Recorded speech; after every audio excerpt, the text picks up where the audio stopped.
بسم اللہ الرحمن الرحیم۔ السلام علیکم۔ RT نیوز میں خوش آمدید۔ میں ہوں کومل نور۔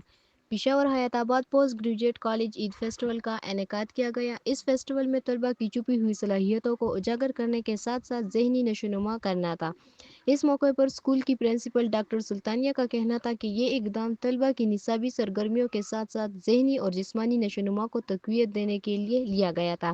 ان کا کہنا تھا کہ صحت ایک بامت ہے جو صرف ظاہری نہیں ہوتی بلکہ ذہنی دباؤ کو بھی ختم کرنا صحت یابی کے زمرے میں آتا ہے، جس کو مد نظر رکھ کر اس فیسٹیول کا انعقاد کیا گیا تھا۔ انہوں نے مزید کہا کہ اس اقدام سے معاشرے میں اچھا پیغام پھیلے گا جس سے باصلاحیت طلباء کی حوصلہ افزائی ہوگی۔ بسم اللہ الرحمن الرحیم۔ السلام علیکم ورحمۃ اللہ وبرکاتہ۔ میرا نام ڈاکٹر بی بی سلطانیہ ہے۔ میں اس وقت پوسٹ گریجویٹ کالج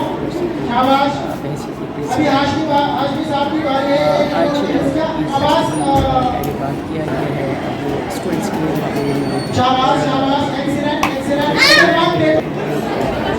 کالج کے اندر جو ہے اس کی مابین اور جو باقی کالجز ہیں جس میں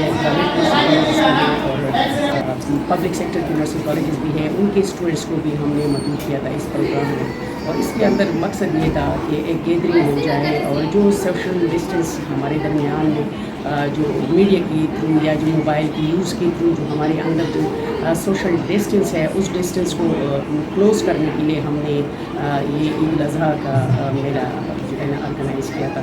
اور چونکہ ہم اگر ہیلتھ کی ڈیفینیشن کی بات کرتے ہیں تو ہیلتھ صرف وہ نہیں ہے کہ بیمار ہے تو وہ صحت یاب ہے، تو وہ صحت پوری صحت جو ہے نا وہ ایک سوشل مینٹل اور اکنامکلی اگر انسان فٹ ہوتا ہے تو وہ تب جو ہے نا وہ صحت مند انسان کہلاتا ہے۔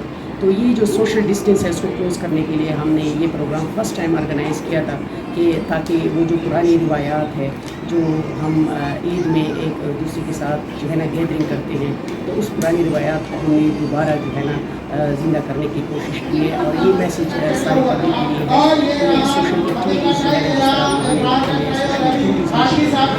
ہماری زندگی کا بھی حصہ ہے، اور اسی لیے جو پروفیشنل انوائرمنٹ ہے تو یہ ہماری ایکٹیویٹی ہے، تو یہ ریکریشن ایکٹیویٹی کا ایک حصہ بھی ہے۔ جیسے میں نے آپ کو کہا کہ ایک جو ہماری پروفیشنل ہے تو ان کی جو رول اینڈ رسپانسبلٹی ہے پبلک ایٹ لارج کے لیے کہ وہ ایک صحت مند معاشرے کے لیے کیا رول ادا کر سکتے ہیں، تو یہ جو ایکٹیویٹی ہے تو یہ سوشل ایکٹیویٹی ہے۔ جس طرح لوگ زیادہ سے زیادہ جو اینٹی سوشل ہوتے ہیں تو وہ زیادہ وہ اسٹریس میں اور انزائٹی اور ڈپریشن میں مبتلا ہوتے ہیں، تو اس قسم کی ایکٹیویٹیز سے جو ہے نا انسان کی جو ذہن سے جو وہ بوجھ ہے وہ ہلکا ہو جاتا ہے، اور بہت سارے مینٹل ڈس آرڈرز جو ہے وہ اس ایونٹ سے جو ہے نا ختم ہو سکتے ہیں اگر ہم اینٹی سوشل سے جو ہے نا سوشل کی طرف آ جائیں، اور جو سوشل ڈسٹینس ہے اس کو اگر ہم کلوز کرنے کی کوشش کریں اور ایک یکجہتی کا مظاہرہ کریں اور اپنا